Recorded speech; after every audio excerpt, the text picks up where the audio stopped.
I'm Kurt Loder with MTV News. This summer's first batch of Lollapalooza tour dates has finally been announced, starting June 27th in Longview, Missouri, and wrapping up in Tucson, Arizona on July 31st.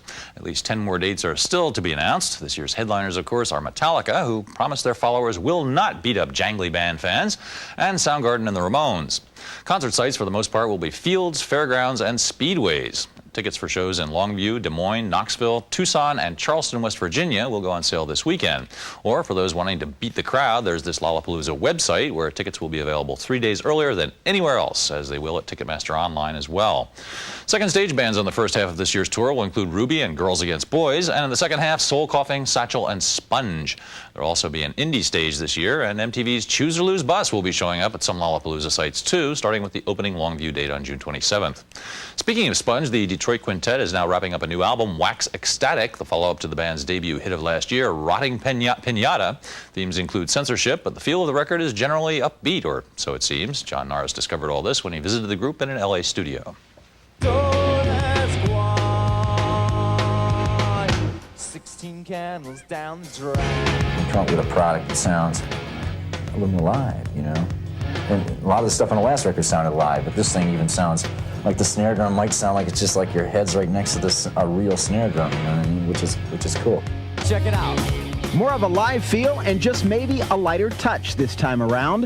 In 1995, Sponge debuted with Rotting Pinata, an album featuring songs about despair, innocence lost, and the right to die. Pretty dark stuff. But the title of their new album, Wax Ecstatic, may be a sign that the band is in a better mood. In essence, how I read it is, you know, becoming ecstatic or get happy. Although it's ironic because most of the stuff on the record is just like trying to be happy, but it's a failed attempt at being happy. But, you know, we've grown brave in the last year and a half, so we're really trying to be happy. Forcing that smile. Yeah. It's something that is automatic. It's Wax Ecstatic. Sponge's dark tastes extend even to their favorite cartoon, Japan's Wicked Speed Racer. Late last year, they covered the theme song as part of the Saturday Morning Cartoons Greatest Hits CD.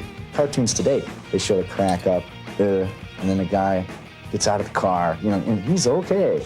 In Speed Racer, the car bursts into flames, and the guy never gets out of the car, man. He's like, you know, He's over a cliff. he's gone. You know what I mean?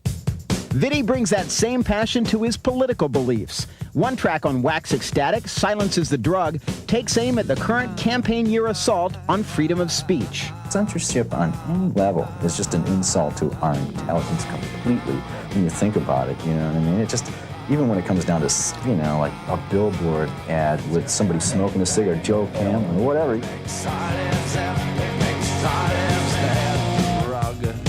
The idea of protecting people from some kind of potential threat in one person's eyes, to me, is just like, do me a favor, don't protect me, okay? I can take care of myself, thank you. Sponge are currently laying plans for a summer tour in support of the new album, a record which they told us they believe in.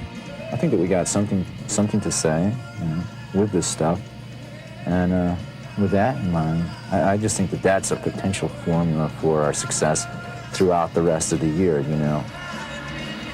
Wax Ecstatic will be out on July 2nd, preceded by the title track single next month.